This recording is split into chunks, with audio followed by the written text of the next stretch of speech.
Justin, go ahead. Hey, Duce, welcome to Detroit. Thank you. There was some reports out there that you had some other interested parties in your coaching services, and I'm just wondering why you felt Detroit was the right fit for you. Well, I guess I'll just talk about the second part of that question, and just thinking about Detroit and getting a call from Coach Campbell. I mean, he was super excited on the phone. I felt the energy through the phone. And then Aaron Glenn gave me a call. He was, hey, man, we're building something special here. We want you to be a part of it. And when I got those two phone calls, man, I'm telling you, being in Philadelphia for so long, each year I would get phone calls or opportunities to kind of, see what was out there, interest from other clubs, of course. But when those two guys reached out to me, it felt good. It felt right. And I was happy to be a part of this, and I couldn't wait to get here. Mike O'Hara. Thank you, Duce. Thanks for taking this. I just wonder, we've had trouble here in Detroit, getting with the running game. I wonder how much of it is coaching, how much of it is scheme, how much of it is players, and how important is it to you to really get a good running game going in an offense? Well, all of that is important. Of course, the scheme, the coaches, the players, all of that. That's one big pot of gumbo. So just going back, looking at, of course, the running backs here, some talented guys. Can't wait to work with them. We got Coach Lynn, of course, who's a running back by nature, but he's our offensive coordinator. So when we sit down and get a chance to evaluate what these guys do well, we're going to put them in a position to go out there and show their talent. So I can't wait for that. All right, thank you. Dave. Hey, Duce, welcome to Detroit. Thanks, Dave. Can you just share your thoughts on DeAndre Swift in particular, what you like about his game, maybe where he needs to improve, and what your vision is for him in this offense? Yeah, so DeAndre is a kid that I've been watching for a long time. He's a Philly native, been able to go out and watch him in high school. He was super talented in high school. Of course, he's super talented now. I'm just happy to be a part of his growth and his development for the next couple of years or so. I'm excited about that. I'm excited. I know when I had a chance to study him at Georgia and going to the combine, getting a chance to see him, he got some special traits. And I can't wait to just get him in the room, have a conversation with him. That's where it starts. And then we'll start building what we're going to do with him. To follow up, can you tell me the story of going out to see him in high school? Was that because you knew he was a special player, or how did that come about? Well, our security, Dom, Big Dom we call him, was friends with his dad. So he knew there was a special player out there. He was like, hey, man, this kid here is pretty special. I want you right out there with me. And I did. Had a chance to go out there and watch him. He doesn't know it, of course, but it was good to go out there and see some high school football. What'd you think of him when you saw him? He was awesome. He was awesome. I mean, he was able to do what special players do on that level, and that make everybody miss, including the referees. So, I mean, he was good. Great. Thank you. Chris Burke. Hey, Duce, thanks for the time. You mentioned Anthony Lynn. I think we're going to be talking to him in a little bit here, but I was wondering if you could shed any light on just sort of what your expectations are for how that offense might look, and specifically just sort of what your expectations are for how that offense might look, and specifically what the running back's role will be there. He's obviously been a guy who's had a lot of success with his backs in his past stops. Oh, without a doubt. The most important thing for the running backs, in my opinion, and A-Lynn will kind of harp on it a little bit more, but you got to protect the passer. That's the most important thing, and I take pride in that. I take pride in making sure our quarterback doesn't hit the ground, and that's the most important thing for me. You can be one of the most talented runners out there. You can be the most talented route runner out there, but if you can't block, you can't play for me. Point blank, period. So we're going to start there, and that's how we're going to end it.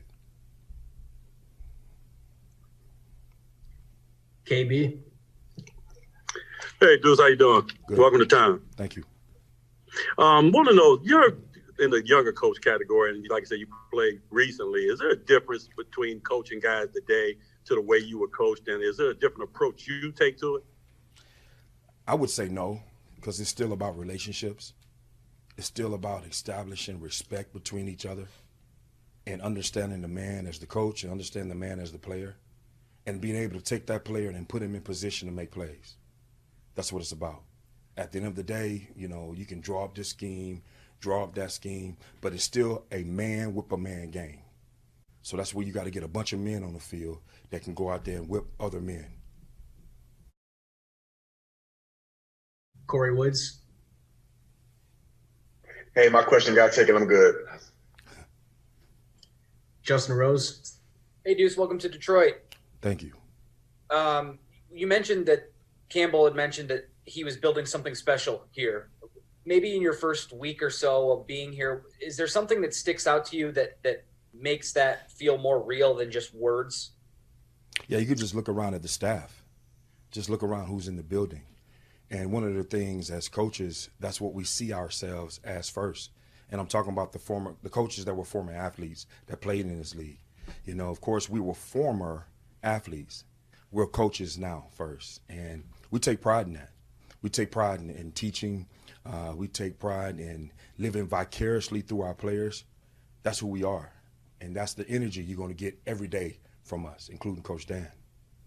Is there a benefit to having that type of, firsthand knowledge of the game more so than just some of the other coaches in the league who maybe don't have that type of experience? Yeah, I mean, of course, playing the game, being on that level, it helps. But not to knock any other coaches. There's some other coaches that are great coaches that didn't play the game, of course. But of course, the relationship starts off a little different because it kind of opened the door for you per se. But you can't take that for granted. You got to continue to go out there and coach them and get the best out of them. Thanks, man. Dave again. So quick follow-up here, Duce. Just as a former running back, can you just share your philosophy on, are you a one-back guy, a two-back guy? How do you view that workload? Does it need to be split between multiple guys given the punishment that position takes? What's your philosophy? Yeah, I've been a part of both, of course. Playing in the 90s, in early 2000s, it was all about the I-back, and you had a fullback in front of you. So I've been a part of that and seen the success from that, and you can have success from that. Been a part of the one-back, shotgun, spread the field, been a part of that, had success from that. So it's all about who's on the field and who you have. You want to maximize talent. So if that is going out there with a fullback and a halfback, and that's our best 11 on the field, so be it. We're going out there to attack. If there's not having a fullback out there and having a tight end or two sometimes, and they're the best on the field, that's how we're going to attack. So whatever works, that's what we're about. Is DeAndre Swift the type of back that can carry a workload in the NFL, be a 20-plus carry a game guy? Yeah, and I'm about touches. You're saying 20-plus carries. Touches, sometimes it may not. I'm sorry. Oh, and I was saying touches works. Let's say touches. So, and I think it's a little different conversation, Dave. That's why I brought that up. A lot of people think you got to go have 20 carries as a running back to be successful, and sometimes you do. But touches, when you have a good back, electrifying back, touches are definitely more important. You can get 18 carries and 7 touches as far as receptions, and you have 25 touches, which is what you want from your star back. When I look at DeAndre, I do think he's a 3-down back. And like I said, he has some special traits I can't wait to get my hands on. So I'm excited about that. Great. Thank you. All right, guys. Anything else? Where's the dude with the mustache? Cool. Thanks, Coach. Where's the dude with the mustache? I mean, he got a little cool mustache. There he is. Jeremy, man, you don't have no questions? I'm just here listening right now. I'm still in off-season mode. All right, man. That's a pretty thick mustache you got there, but is it real? Can you take it? Okay. It's pretty real. In today's time, I don't know, Jeremy. You could have glued it on. Joking. You guys be good. Hopefully it wasn't Gorilla Glue. Better weather than this eventually. Coach, I just wonder what kind of what you know about the Detroit Lions, what you've seen already, just what sort of offense you imagine putting together here, and how important is the running game in that? I know that being a former running back and all, that narrative kind of has followed me as being a ground and pound guy. And yes, I have rushed for a lot of yards over the last decade, but I believe in this league, the defenses are too good to be one-dimensional. You have to be balanced in your attack and your approach. And that's going to be our intentions. But at the end of the day, we just want to win damn games. And so if we got to throw it 50 times, we will. If we got to run it 50 times, we will. But we want to just focus on winning. And just one other thing, this team has had trouble running the game in the last several years. It's no secret. How important is it that to really build that up and get it going, though? Well, it will be. I think the offensive line on the offense side of the ball is the deepest position, so it will be an emphasis to, to run the football and run it efficiently, because I believe the more ways you can run it, the more ways you can throw it. All right, thank you. Sure.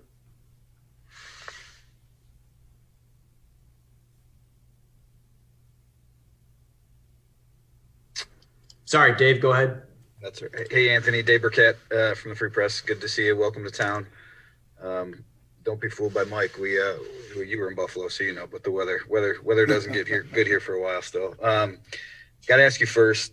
You went 7-9 with the rookie quarterback last year. You won your last 4 games. Went 12-4 2 years ago. Did you deserve to be fired?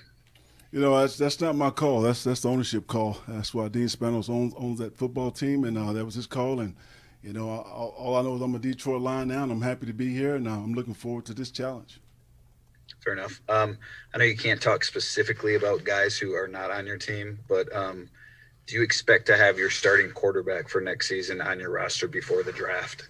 And I guess regardless of that, I don't know, what did you learn about handling a rookie quarterback this year that will help you the next time you're in that situation? If we end up with a rookie quarterback, you just can't put too much on his plate. You got to let him play, and and we got to a point to where we was helping him call plays throughout the game, let him see the defense calling the play. We feel like doing it at the line of scrimmage helped him a little bit, and that's what he was used to doing in Oregon anyway. So, there are a lot of things you can do to settle down a rookie quarterback. In the past, we've had outstanding rushing attacks. I think that's one of the easiest ways to take the pressure off the young man and protect him in the passing game. Do you expect to have your starting quarterback on your roster before the draft? Oh, it's possible. I mean, it's very possible. I think everyone knows what the rumors are and what's been said and everything. I can't talk about that because he's not on our team. But, I was in L.A. with the young man. I know he's a winning quarterback. He's the number 1 pick for a reason. So, good player. Fair enough. Thank you. Yep. Corey Woods. Hey, Coach. LaShawn McCoy spoke glowing of you and Duce Staley as he's had his best years of his career with both of you guys guiding him at separate points. What about DeAndre Swift's game will excite you the most about being able to work with him, with both of you together? I think DeAndre can be a 3-down back. I like his versatility. I think there's some things we could do with him in the passing game to get him a little bit more involved in that. But I'm looking forward to working with this young man. We have to keep him on the field, and I believe he wants to be on the field. So we'll find someone else to go with him. But I'm excited about what I saw on tape. Justin Rogers. Coach, welcome to Detroit. Thank you. I'm curious about your receiving core.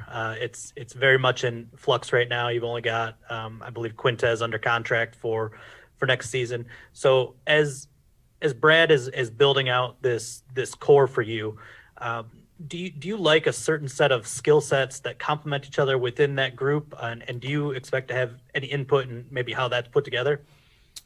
Yeah, I mean, we've been talking with Brad about this, since I've been here. Everything's been all inclusive. So I love the way we work with our personnel department and our head coach. It's been outstanding. But, we want good players. I mean, we have some guys that are good players, but like you say, they're free agents, and whether we're able to keep them or not, I don't know yet. That's not my call. But if they are here, we're going to find ways to get those guys a football and put them to use. But Marvin Jones, Gallaudet, I mean, those guys are all good football players. Amandale, those good players. So if they're with us, we would definitely use them.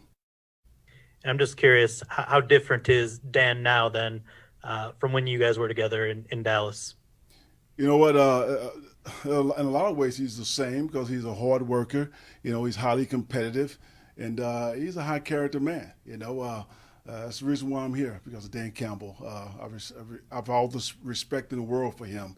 Watching him as a player and grow and develop into a coach and now a head coach, I couldn't be more excited to be here and serve him as his offensive coordinator. Less hair too, for sure. Yeah. John.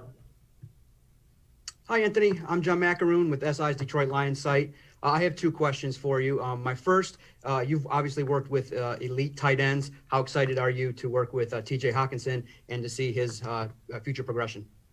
Very excited. You know, TJ did some nice things last year, and I think his ceiling is even higher. I know he made the Pro Bowl and all that, but yeah, he can play even better, and that was the encouraging part. But I like what I saw on tape. He's a good football player. And then my second question involves Mark Brunell. How excited are you to work with him on the staff, and what can he bring to this offense? You know, I've been with Mark twice in Jacksonville and New York, and you know, he was, by the time we made it to New York, he was already coaching, to be honest with you. You know, so I'm excited to work with him. He's a high character man. He played in this league at a very high level. You know, Mark's he's been low and he's been high, so I think he can relate to anybody that we bring in here. And that's a big part of teaching is being able to relate, and Mark definitely can do that. Welcome to Detroit. Appreciate your time. Thank you. Justin Rose. Anthony, I feel like I already know you from Hard Knocks, so thanks for that. I've forgotten about that. You know, you said Dan Campbell's one of the reasons why you're here in Detroit. A lot of the other coaches kind of have mentioned something similar to that. What about this staff as a whole in totality makes you so excited about what you guys are trying to do here in Detroit? No, I love the staff that Dan's putting together. Good people. You know, I believe to have a good staff, you have to have good people first, and they just happen to be damn good coaches. So I'm excited to work with this staff, offense, defense, and special teams.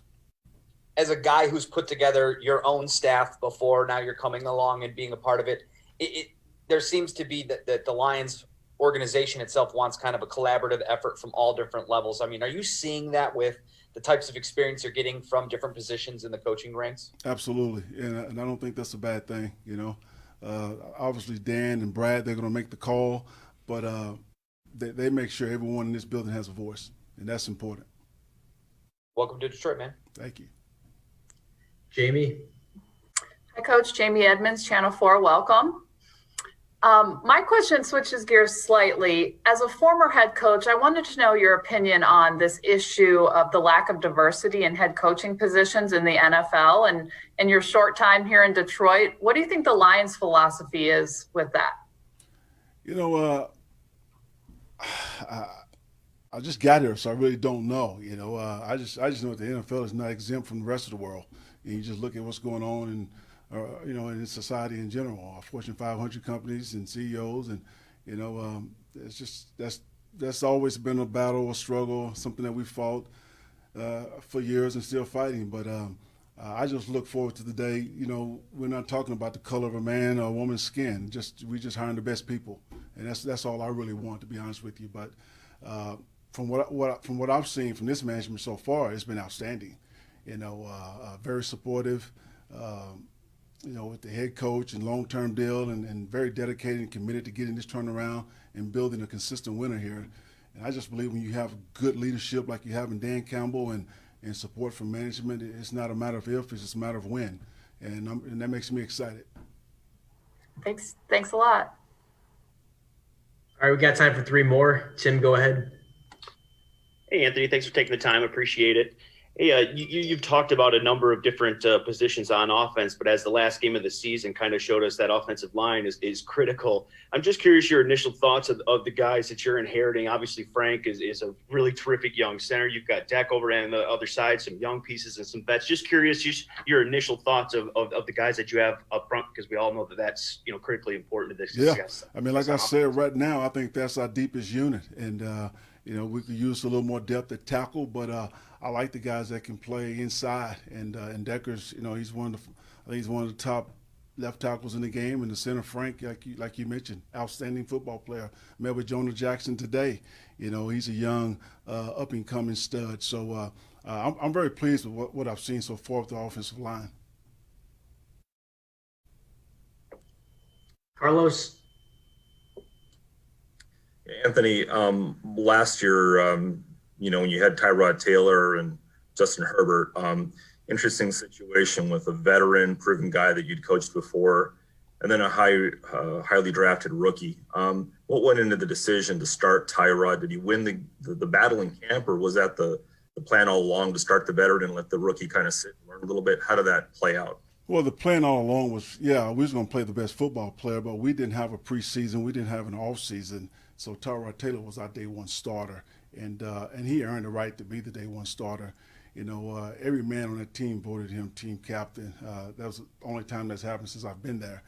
And because they knew what type of leader he was. And I've had Tyrod before. He was my starting quarterback the last time I was in OC, and we had a top 10 offense. He's one of the best guys in the league in taking care of the football, and he has a winning record. So he deserved to be the day one starter, and he won it on opening day. He won the game with a fractured rib. Just as a follow-up, what is your philosophy on a rookie quarterback starting the season? Are you open to that possibility if he wins the battle in camp, or what's your philosophy? If he wins the battle in camp, you got to play the best player. If you don't, you're going to have a ride in the locker room if you're not putting the best people on the field. But I love to see that rookie sit and watch for a little while. If he could watch for half a season or watch for the first year like Patrick Mahomes did, I believe you can learn so much from the right veteran quarterback. And because a lot of rookies come in this league and they're not ready. The speed of the game is twice as fast as it was in college. And they don't have success in today's environment. With social media, things get out of whack, and some of these guys lose their confidence, and hell, they never get it back. So if I can set a rookie, I will, if I can. KB. Hey, welcome, Coach. Thanks. Got a question about play calling. Like I said, you guys are on the West Coast, so I didn't really see all your games. I don't know if you were the primary play caller the last years while you were head coach, but it's been a while being a play caller. Is this something you, like a bicycle, once you rode it, you know how to do it, or is it something you got to get back into, being the primary play caller? Well, even before I was the official play caller, I was calling plays. You know what I'm saying?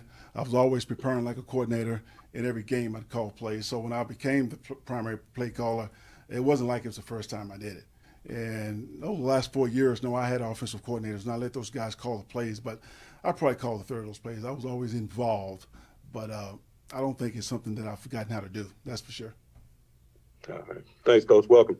Thank you. All right, we're going to sneak in one more. Mike O'Hara, wrap us up. Hey, Coach, you talked about Hockenson already, but I just wanted, since when you had Antonio Gates, who really grew up about 10 minutes from where you are here in Detroit, just what can a good tight end add to your offense? I mean, how many more options does it give to you? You got a guy who can really dominate that part of the game. I'll tell you what, it creates a very unique matchup because you have linebackers and safeties covering that guy, and if he's a stud, I mean, it's going to be a long day for you.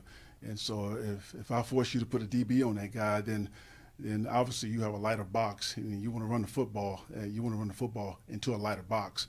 So not only does it create matchups for you in the passing game, but it also helps you in the run game. Did you see that role for Hockenson developing? I think he can develop into that role, absolutely. All right, cool. All right, thanks for taking the question. Thank you. Appreciate it. Is that it? Thank you, Coach. Okay, guys, take care.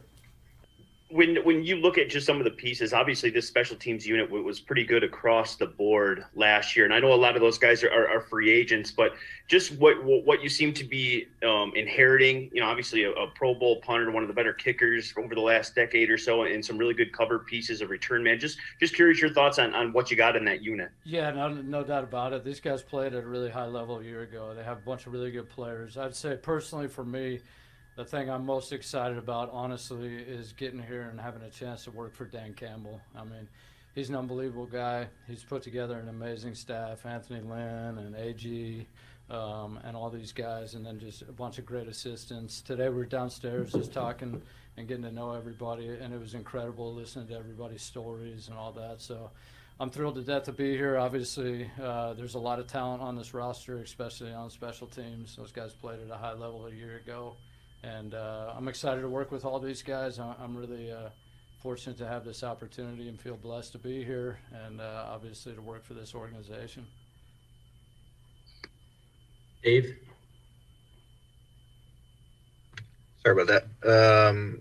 Welcome to town. Can you just expand on that? Did you know Dan well before coming here then? What was the relationship? I know you were together 1 year, I think, right? Yeah, we were together 2 years in Miami. I'm not an ex-player, by the way. Just saying. One of the few, I know. Believe it or not. God, I wish I did. No, but yeah, I worked with Dan Campbell for 2 years, and it was a great 2 years there in Miami. We weren't necessarily a great football team, but There was a bunch of really good coaches on that staff, and Dan always stood out to me. I think as a coach, you're always watching other coaches and watching them teach and watching them go about their craft, and you're trying to steal everything you can from all the good ones, you know, and you kind of evaluate what you do, what they do. And he was a guy that I definitely always did that with and said, man, this guy's unbelievable.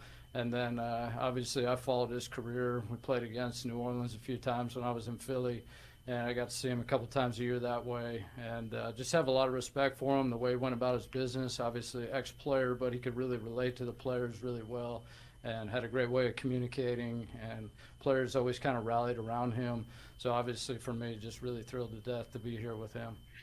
So can you explain the story? It sounded like the Eagles weren't going to initially let you out of your contract. What was that like? How did that come about that they finally let you, that you were able to interview here, I guess? I would say I'm not going to go into all that stuff with the Eagles, but I will tell you this. I had an amazing 8-year run. It's obviously hard to be anywhere for 8 years, probably much less that place.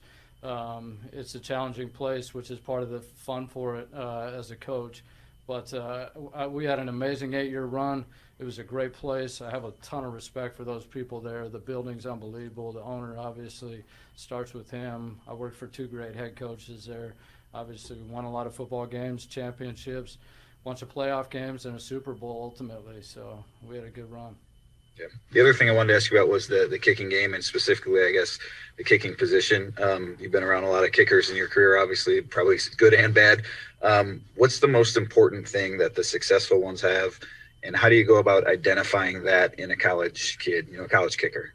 Yeah, I think probably the most important thing really is upstairs. The ability to forget a kick and let those things go. It's obviously a high pressure position on a football team. These guys win and lose football games. It comes down to them. But I would say consistency and just a really strong mindset is probably the 2 most important things. How do you get into somebody's mind, a kicker, like a prospect's mind? Well, I to think figure you got to that out? look at kind of their whole body of work, and see, how they've done in situations like that in the past, and you can kind of predict what you're going to get in the future. But I think more than anything, you just got to talk to a lot of people who've been around him, especially in these times with the COVID. You can't get out and do as much traveling and all that and getting to know people around them. But I think it's really important to have a bunch of connections in like the college coaching world and coaches you can talk to and try to get to know these guys as well as you can. I think it's probably the most important thing. Great. Thank you. Justin? Coach, I think any of us that have been around this game long enough know that different head coaches place a different emphasis on special teams in terms of personnel commitment or practice time commitment. I'm just curious, in your early conversations with Dan, what sense have you given in terms of his commitment to your side of the ball? Yeah, I think the most important thing for me, honestly, and I think it's the most important thing with Dan, really, to be honest with you, and I know my job really correlates to special teams, but honestly, the most important thing for me is that we're a good football team. We're trying to win football games. In order to do that in this league, you got to do it as a team. You got to be good in 3 phases. The idea that you could just be good in really one area and win a lot of football games and be a good football team, I don't think is true. So for me, for us, I know for Dan, and certainly myself, the most important thing is that we're well balanced in all areas. In order to do that, everybody's got to make sacrifices, and I really believe that Dan feels the same way about that. Thank you. Dave again. No one wants to talk special teams but me, so I got one more for you. Don Muehlbach, have you talked to him yet? Do you have any sense if he wants to play another year? And, I don't know, just your impressions from him from afar after the long career he's had? No, obviously, you got Muehlbach here and Prater. I mean, these guys are 2 pros that are just incredible. I mean, their careers really are amazing. Their stories, everything about these guys. I've reached out to them and talked to them. I think I did that on my first day here. Really, I have a lot of respect for them. I mean, these guys are great players who've done amazing things in this league. I've competed against them and really have a high opinion of both those guys. But I think they're really special people. Obviously, I know their contract situations, or that's some degree of question there or whatever. That's really not my position, so I'm not going to give you any answers today. I apologize. I know you knew that though. Yeah, I do. I think really highly of both those guys, and we'll see what happens here. well, without regard to them coming back, did they, or whether they will or not, did they indicate that they want to keep playing at least or want to be here at least? Yeah, I would say that my conversation with them, I'm going to keep between me and them, and then I would let those guys share that with you. All right, fair enough. Thank you. Chris?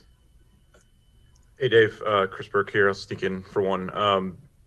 You mentioned Dan Campbell being able to, relate to players really responding to him. I was wondering if Duce Staley has any of that ability too. Obviously, that's a guy you were around quite a bit. Just what type of personality he'll be adding to that staff and to the locker room? Yeah, I'm super fired up. Duce was coming here. I didn't really know that, and I got on the phone with him. It was before any of this stuff went public, and I kind of knew where I was at. Wasn't sure where he was at, and then he's like, "Hey, man, I'm going," and I was like, "Wait, what?" And yeah, I wouldn't rather be going with any other guy from that building in Philadelphia than Duce. I mean, he's just an incredible person, a great leader. He's a really great motivator. He's great with the players. He can be really firm and really hard, but he really has all their best interests at heart. So I would speak the world of him. He's a great person, great coach, and I'm really happy to be working with him for another long stretch. Hopefully, it was 8 years there in Philly. So you guys were talking to the Lions at the same time, but didn't know that the other was headed here? Yeah, I didn't totally know he was coming. I mean, our season was over. I was doing my thing. He was doing his thing or whatever, obviously.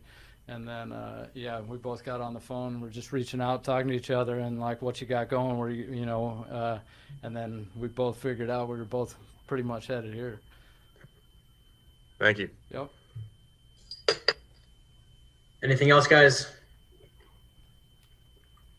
All right. Thank you, Coach. Yep. Appreciate it. Thank you, guys. Thanks, Coach.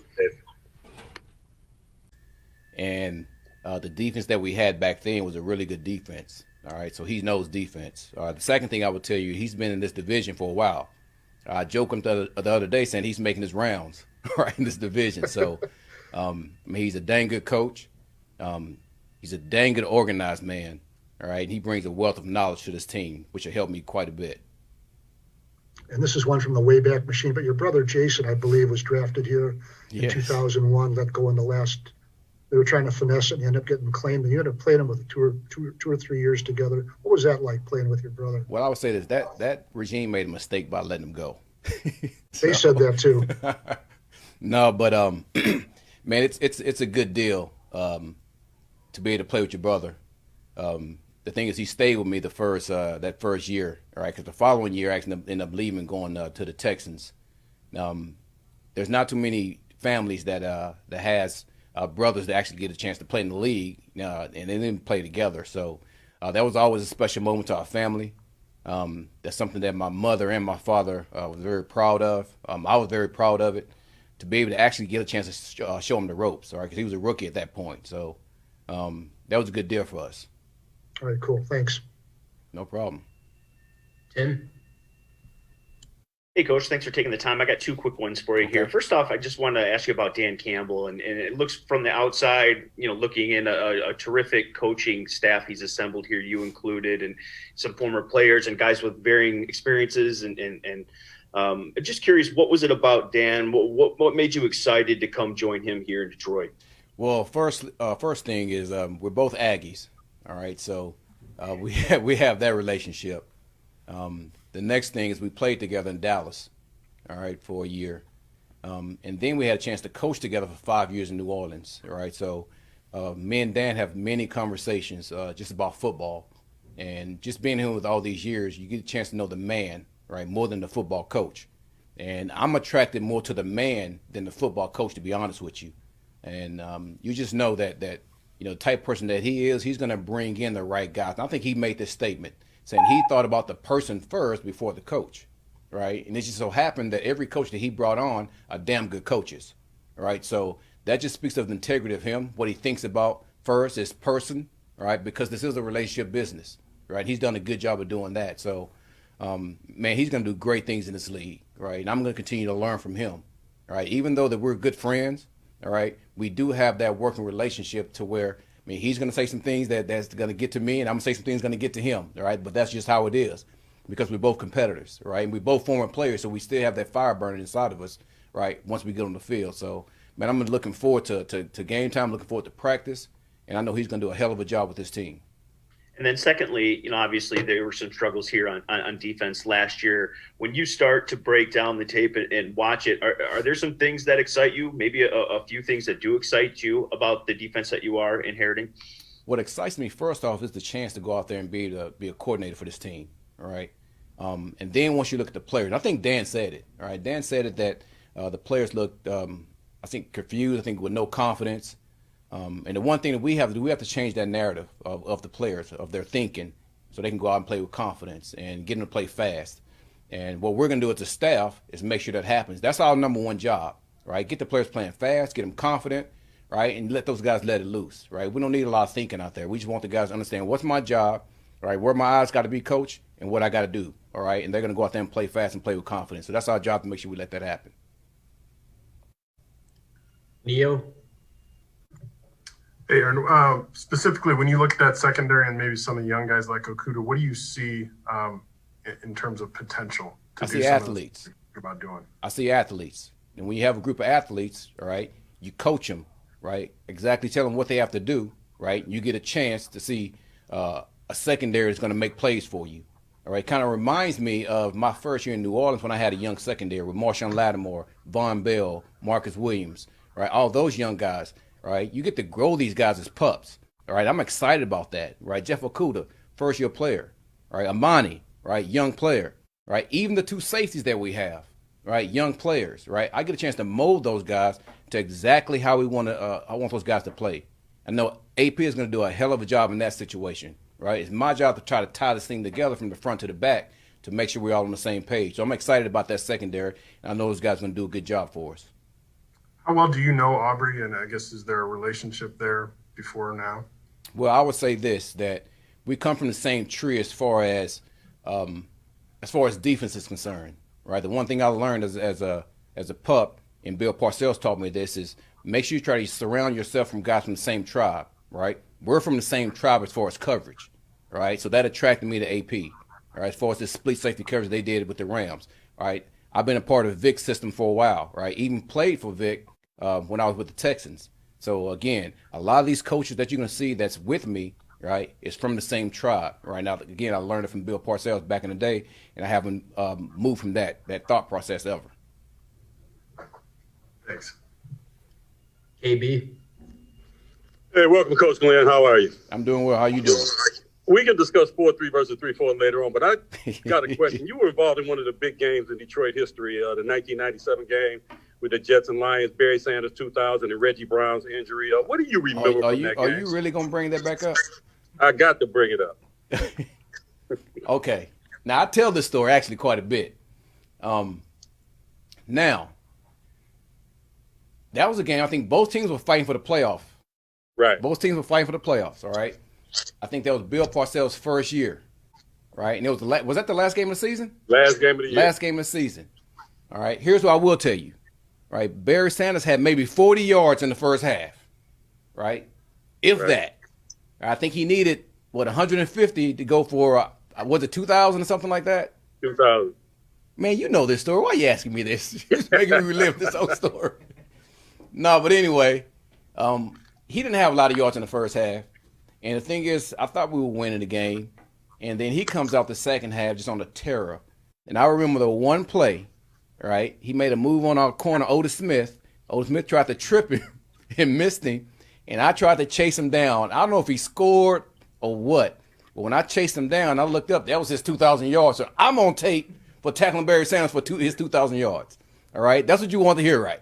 Okay, yeah, okay. That's what I want to hear. I remember that. You do, too. You could have told the story. All good. That's all good, though. All good. Right. Corey Woods. Hey, Coach. Recently, former Steelers coach Bill Cowher said that he never viewed the Lions as a tough team. What type of imprint are you going to put on that defense to change that perception? Well, I would say this, because we weren't here, so we don't know what type of team it was, all right? But I will tell you this, all right? You don't win in this game without toughness, right? You don't win this game without toughness, all right? You saw our head coach. You saw his press conference, all right? And that's what we're all about, right? That's what we've been about in New Orleans, right, as a tough-minded team, right? So we're going to make sure we instill that into the players so they understand what wins in this team. Tough, smart, confident, and athletic players, right? And that's what we're looking for out there, right? So if Bill Carver says that, I mean, he's right about what wins in this league. It's tough players that we're going to make sure we get. Thanks a lot. Ben? Hey, Coach. Nice to virtually meet you here. You coached against this team last year, and I kind of want to go back to the young DBs, the Okudas, the Amanis, and just was there anything that stood out from those guys leading into that game, the game itself, or even like the week in review on that Monday or anything? And anything that when you got this job, did your mind go back to like, man, I finally get to work with this guy and kind of get this out of him? Anything like that? Well, I would say this. When I coached against you guys last year, I had 2 corners that was out of the game. All right. So my focus was on the 2 corners that I had. So to be honest with you, but since taking this job and looking at the secondary as a whole of what we have, man, like I said before, I'm excited to get my hands on these young guys. Again, when you have guys of that age, right, you can mold them and you can train them exactly the way you want them to go, right? Again, it reminded me of my first couple of years in New Orleans of getting the guys that we had, right? So again, between me and AP and Brian Duker, man, we're going to train these guys exactly how we want them to go, what they want to look at, right, and make sure that we do a good job with those guys. Because we need those guys to play well, right, and they will play well, right? We're confident those guys can come out and understand exactly what we're doing, all right, and can perform to the level that we need to perform at. Dave? Hey, G, welcome to town. Good to meet you virtually. We've seen some odd man front elements obviously here the last few years, like the Patriots version of it, I guess. If I'm not mistaken, you'll be running more of like the Steelers version maybe. Can you just explain the differences between the two and maybe what you need from your defense, like lengthwise in the front seven? Well, I'm going to tell you this, because we're still in the process of evaluating what we have. We're going to be multiple, all right? And in saying that, right, we can be 4-3, we can be 3-4. All right, so I don't want to sit back and just say this is who we're going to be without making sure we have a full evaluation of who we have, right? Because the number one thing that we're going to do as a staff is we're going to make sure that it's not schemed in players, it's players making sure we fit them to a scheme, right? And that's our number one goal, to make sure we put the players in position to be successful. That makes sense. Is that the root of your philosophy, though? I mean, is there coming up where you came up as a player, is the 3-4, at the heart of what you like to do? Well, I would tell you this. The good thing about the systems that I've been in, all right, last year I was in a 4-3 for 5 years. All right, before that, with Cleveland and the Jets, I was in the 3-4, right? So I'm well-versed on both of those systems, right? Again, that helps me as far as who do we have, right? And we make sure we put those guys in positions. So again, I've been part of both systems, well-versed on both systems, right? And I'm going to make sure we got the players, right, they're going to fit exactly how we need them to play. Last thing for me is just how do you see both Trey Flowers and Romeo Okwara, should he be back, fitting into your defense? Their skill sets, what do you like about them? How would you envision using those guys? Well, obviously, Romeo had 10 sacks, all right? So he's a pressure player, all right? So every team in this league, every coach in this league wants a pressure player, all right? So if he's to be back with us, which you hope that we get a chance to get him back, right, we're going to have him rushing the quarterback, right? That's what he does best, right? And again, we're going to put him in position to do what he do best, and that's get after the quarterback, right? With Trey Flowers, there's a lot of things he can do, right? You can reduce that guy down, put him at a 3 technique, and let him go one-on-one against the guard. Or you can put him out on the edge, right, as a defensive end, and let him go against tackles. So he has a unique skill set you can tap into, right? We want to make sure as we continue to study him, right, to put him in the best position to be successful. Appreciate it. Sorry about the background noise. Just picked my kids up from school. Man, you're right. You look like you're driving. Are you in the car? Yeah, I'm sitting outside my daughter and son's school. I had to pick up duty today. Dad duty. Please don't be driving. Please. I'm parked right now. I'm parked. I got you. So. All good. All right, we got time for 2 more. Mike Rossin, go ahead. Hey, Aaron. How are you? I'm doing well. How you doing? I'm curious. Who would you say is your biggest influence in coaching? I know you mentioned Parcells here and there, and I may have just given away the answer, but who do you feel like is your biggest coaching influence? Well, I would say Bill Parcells, number one, all right, because he actually guided me as far as coming into this league, all right, because he didn't want me to coach initially, all right, and we had a back and forth about that for a while, all right, so I actually came in as a scout, and I would tell you that was the best advice I could have gotten as a young guy trying to be a coach, all right? Because now I understand, like, in totality what I'm looking at as far as offensive linemen, quarterbacks, defensive linemen, just the whole gamut, all right? And I did that for 4 years, right? I did it as an in-house scout, and I did it as a college scout, all right? So that helped me out a lot. And then most definitely Coach Payton, all right, who I was just with for 5 years. Man, the way that he interact with players, the way that he holds his staff meetings, he does a great job, all right? He's more of a black and white person. Here's what it is, all right? Here's how we got to get our players to play hard, all right? Here's the things we need to do on a day-to-day basis, right? And those things are very simple, right, but they're direct, all right? And players need that. Players need structure, need direct answers on how to do things, and they appreciate that, right? Because it takes out a lot of fluff, right, and gives them direction exactly how they want to operate and how we try to operate, right? And I took that from Coach Payton. Just for clarity's sake, did Bill not want you to coach ever, or just he didn't want you to start? No. He didn't want me to start out coaching. Okay. Yeah, he didn't want me to start out coaching. Again, he told me, I think you have a chance to be a head coach with your personality, all right, and your demeanor. So let's make sure we understand exactly what we're looking at, right? Not just on the defense side of the ball, but on the offense side of the ball also. All right. So those things helped me out a lot, all right, to be able to go in-house, all right, and understand how do guys look, right, when they're in the league right now.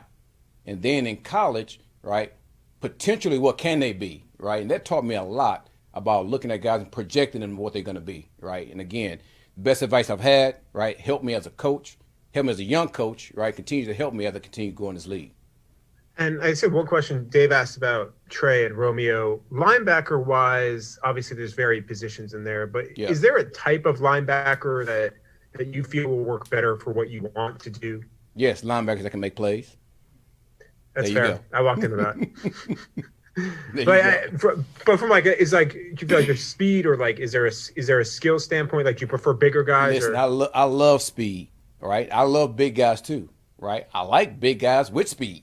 All right, so, I mean, it's just, man, if we get good players, right, players that can run, hit, cover, can do all those things. Man, everybody wants those players. Come on, I mean, I was here to be lying and say I want small guys that's 200. I want big guys that can run. Right, we all want that. All right, but we want to make sure that we get the right guys. Right, first off, character guys. Right, that we know that your character is going to show up on the field at some point. Right, so you just get good character guys. Right, you know you're going to end up having a good team. Right, and then if you have guys that with the athletic ability that we're looking for, right, that's going to even make us better. Right, so that's what we're looking for. Cool. Appreciate it. Thanks, Aaron. All right, Justin, last one.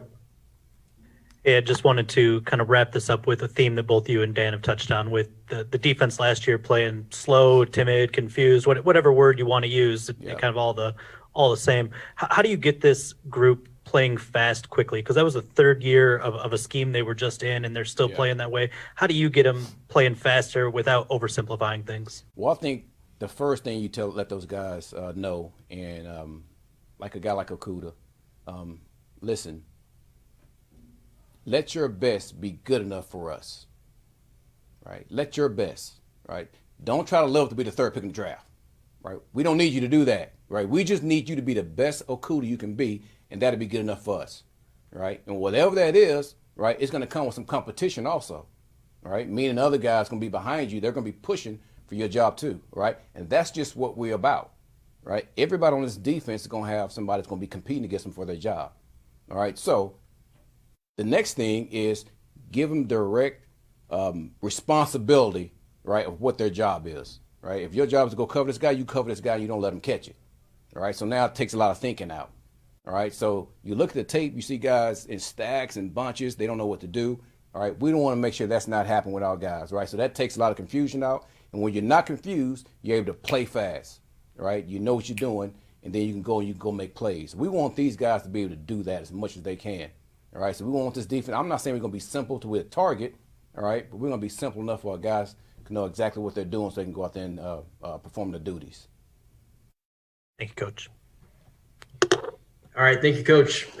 All good? All good. Thanks, Coach. Appreciate it. Appreciate you.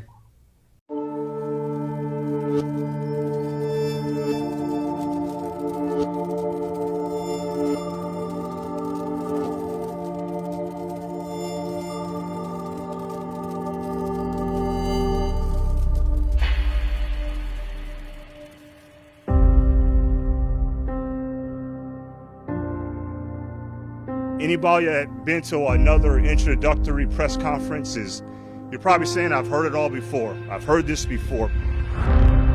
I can say all I want to do, everything about, man, this is what, and I get it. I don't blame you fans one bit. I get it, man. You've seen these. There's no telling how many of these press conferences you've seen. I'm not going to stand up here and give you coach speak, but I'm going to tell you this, man. This team is going to freaking take on your identity. This city's been down, and it found a way to get up. It's found a way to overcome adversity. There's been enough hard times here, and you always found a way back up. This team's going to freaking do the same thing, and every time we get hit, we're going to get back up stronger. We're going to kick you in the teeth, all right? And when you punch us back, we're going to smile at you, and when you knock us down, we're going to get up. And on the way up, we're going to bite a kneecap off, all right? And we're going to stand up, and then it's going to take 2 more shots to knock us down, all right? And on the way up, we're going to take your other kneecap, and we're going to get up, and then it's going to take 3 shots to get us down. And when we do, we're going to take another hunk out of you. Before long, we're going to be the last one standing. Yeah, this is how I remember it. Lee, this is great.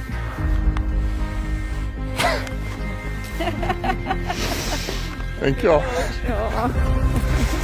Oh, this is so exciting. Appreciate it, man. I do. I'm going to make y'all proud. We are. This place has been kicked, it's been battered, it's been bruised. You want to change the culture of a team, it gets thrown around. Here's what I know about winning teams. When it starts at the top and it works its way down, it goes right into the locker room. We will build a winning and inspired culture to serve the best football product to this great city of Detroit so we can compete for championships on a consistent basis. That's why I'm here.